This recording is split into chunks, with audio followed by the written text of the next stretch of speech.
السلام علیکم. Strategic insights کے ساتھ ڈاکٹر حسان بخاری آپ کی خدمت میں حاضر ہے. آج میں زیادہ خطاب اپنے مشرقی ہمسایوں بھارتیوں سے کروں گا. ان کے نام ایک چھوٹی سی اپیل کروں گا. بیسیکلی ہم سب بھی جانتے ہیں کہ برِ صغیر پاک و ہند میں ہندو اور مسلمان قومیں کئی سو سالوں سے رہ رہی ہیں. ان کے درمیان بڑی جنگ و جدل بھی ہوئی ہے، لیکن ایسے ادوار بھی آئے ہیں جبکہ ان میں بڑے صلح کل قسم کے تعلقات بھی رہے ہیں. تو مطلب دونوں چیزیں پاسبل ہیں. ہندوؤں اور مسلمانوں میں صلح بھی پاسبل ہے اور لڑائی بھی پاسبل ہے. ایٹ لیسٹ برِ صغیر کی تاریخ تو ہمیں یہی بتاتی ہے. تو آج میں جو اپیل کروں گا وہ بھارتیوں کے نام ہے، اور وہ صلح کی اپیل ہے، وہ دوستی کی اپیل ہے. وہ ایک ایسی اپیل ہے جس میں ہم سب کا فائدہ ہے اگر ہم سمجھیں. بیسیکلی جو اپیل میں کرنا چاہتا ہوں وہ صرف یہی ہے بھارت کے ارباب اختیار اور عوام سے کہ بجائے پاکستان سے نفرت کرنے کے، بجائے پاکستان سے دشمنی کرنے کے، بجائے پاکستان سے لڑائی کرنے میں، کیوں نہ ہم اپنے مسائل کو منصفانہ طریقے سے حل کر لیں. اگر کشمیری بھارت میں نہیں رہنا چاہتے تو اس مسئلے کو حل کر لیتے ہیں. سب سے بڑا مسئلہ یہ حل ہو گیا تو باقی مسئلے تو ہم حل کر ہی لیں گے اور امن سے رہتے ہیں اس برِ صغیر میں. اور اگر یہ سمجھے کوئی تو اس میں بھارت کا بھی بہت زیادہ فائدہ ہے، صرف پاکستان یا کشمیریوں کا نہیں، اس میں سب کا فائدہ ہے. اب مسئلہ کشمیر حل کرنے اور پاکستان سے بھارت کے ایک پائیدار امن کے بھارت کو کیا فائدے ہو سکتے ہیں، یہ میں انومریٹ کروں. سب سے پہلی چیز، اس سے بھارت کی سیکیورٹی بہت زیادہ امپروو ہو جائے گی.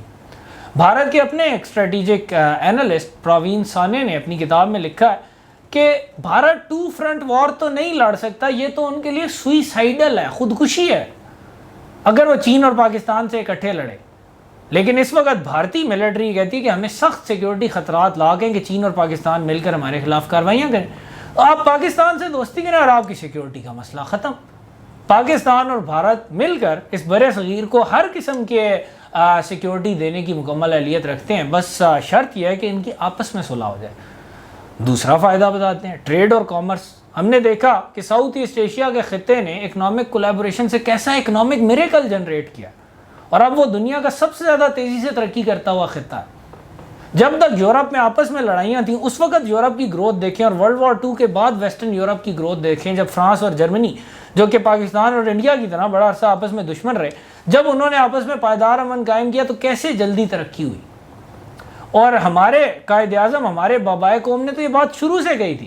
انہوں نے کہا تھا کہ دیکھیں ہم پاکستان میں رہیں گے، آپ انڈیا میں رہیں گے، ہم ہمسائے ہوں گے اور ہم دوستوں کی طرح رہنا چاہتے ہیں. ٹریڈ کریں گے، آپس میں تجارت کریں گے، کامرس کریں گے، ایک ساتھ ترقی کی منازل طے کریں گے، آزاد رہیں گے دونوں. تو اگر یہ ایک پائیدار امن ہوتا ہے تو ہو سکتا ہے دنیا میں نیکسٹ ترقی کرنے والا خطہ ہمارا خطہ ہو، ساؤتھ ایشیا ہو، برِ صغیر ہو، جس میں پاکستان، انڈیا، بنگلہ دیش، سری لنکا، مالدیپ، نیپال اور بھوٹان شامل ہیں. تیسرا فائدہ، پاکستان اور بھارت دونوں بہت غریب ملک ہیں. بڑی ادھر غربت بھی ہے، سوشل ایشوز ہیں، بڑی عوام تک پینے کا صاف پانی بھی نہیں پہنچتا، سینیٹیشن، فوڈ سیکیورٹی، ایجوکیشن، تعلیم کا معیار بہت پست ہے اکثر پاپولیشن کے سیگمنٹ کے لیے. ایلیٹس کی بات میں نہیں کرتا، لیکن اکثریت عوام کے پاس یہ سوشل ویلفیئر بہت کمزور ہے. اگر وہ سارا پیسہ، وہ ساری انرجی جو اسلحے اور اس پیرانویا میں لگ رہی ہے کہ کوئی کسی پر حملہ کر دے گا، کوئی کسی پر حملہ کر دے گا، اس کی بجائے دونوں ملک کولیبوریشن کے ساتھ ساتھ چلیں تو دونوں ملکوں کی عوام کو سوشل ویلفیئر میں بہت فائدہ ہوگا. چوتھا فائدہ، بھارت اپنے آپ کو ایک ڈیموکریسی کہتا ہے، دنیا کی سب سے بڑی ڈیموکریسی ہے، لیکن بھارت میں تو ابھی بھی بڑا جنگوازم ہے، بڑا پاکستان کے خلاف جنگ کا ایک جذبہ بھی پایا جاتا ہے، پھر بڑا ایک اینٹی اسلامزم بھی اس کے نتیجے میں جنریٹ ہوتا ہے. ابھی بھی بھارت میں جو چیزیں چل رہی ہیں ہمیں نظر آ رہا ہے کہ مسلمانوں کے خلاف بڑی کارروائیاں ہو رہی ہیں، بڑی نفرت پھیلائی جا رہی ہے. یہ تو ڈیموکریسی نہیں ہوتی. اس طرح تو ڈیموکریسی نہیں ہوتی کہ آپ میجورٹیرینزم میں چلے جائیں اور ایک زبردست کا ٹھینگا منورٹیز کے سر پر لگا دیں. I am sorry, there is not a democracy. لیکن بھارت ایک ٹرو ڈیموکریسی میں کنورٹ ہو سکتا ہے اگر وہ اپنا یہ سیکیورٹی ایشوز پاکستان کے ساتھ مسائل حل کرتا ہے تو پوری سوسائٹی میں، جو بھارت کی سوسائٹی میں مسلمانوں کے خلاف نفرت ہے، وہ بھی بہت کم ہو جائے گی.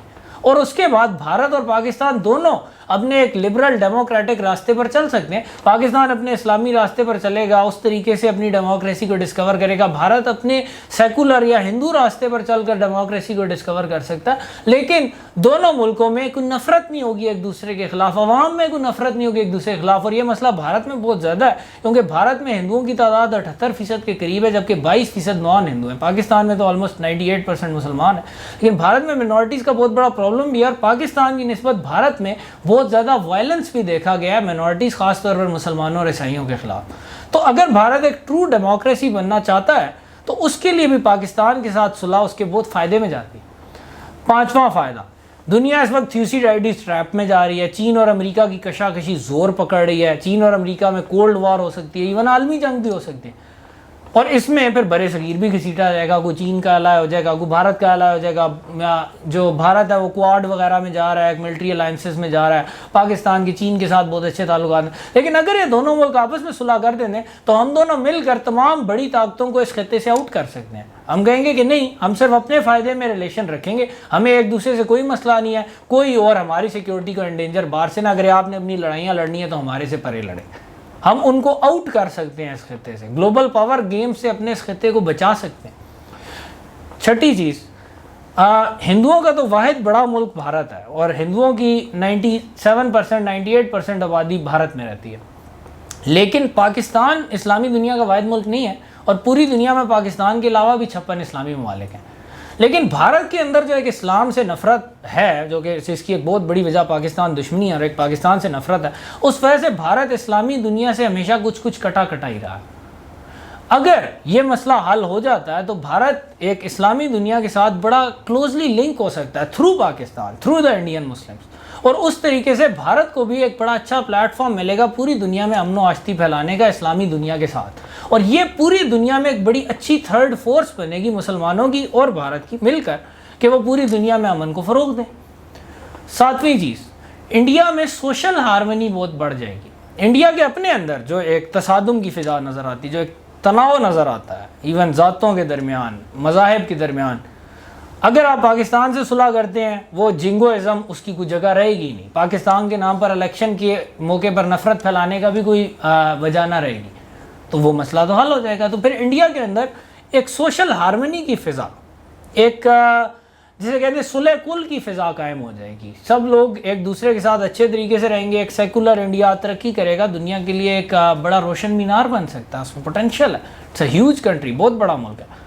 تو اتنے زیادہ فائدے آپ کو حاصل ہوں گے صرف ایک چھوٹی سی چیز سے، کہ آپ انا پرستی اور ہٹ دھرمی کو ترک کر کے صرف کشمیریوں کو اپنا حق دے دیں اور پاکستان کو تسلیم کر لیجئے کہ وہ آپ کا ایک ہمسایہ ملک ہے جس کے ساتھ آپ نے چلنا ہے، جس کو تباہ نہیں کرنا، جس کے ساتھ چلنا ہے، جس کے ساتھ پارٹنرشپ قائم کرنی ہے، اور ہم تو تیار ہیں۔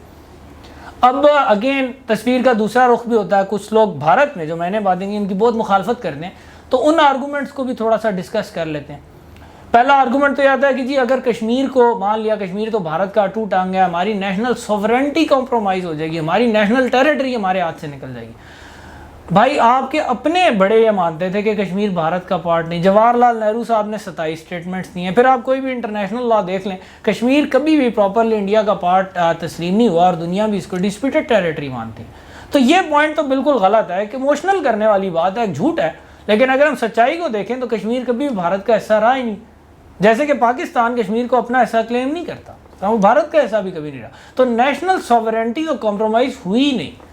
دوسرا آرگومنٹ دیا جاتا ہے کہ اگر کشمیر علیحدہ ہو گیا تو بھارت میں اور بھی بڑی علیحدگی کی تحریکیں ہیں، ان کو بڑا امپیٹس مل جائے گا، وہ سمجھیں گے ہم بھی آزاد ہو سکتے ہیں، بھارت کے ٹکڑے ٹکڑے کر دیں گے۔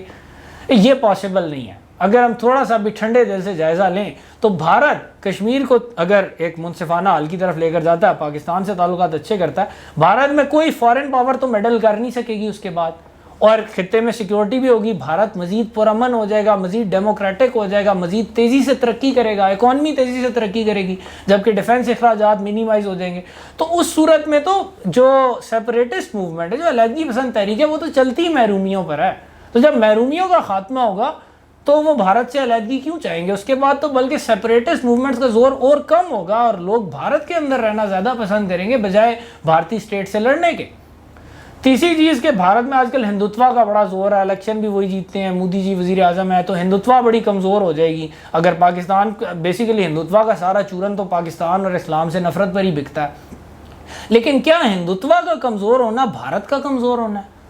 کیا واقعی ہندوتوا کے کمزور ہونے سے بھارت بھی کمزور ہوگا؟ نہیں، ہندوتوا کمزور ہوگی، بھارت مضبوط ہوگا۔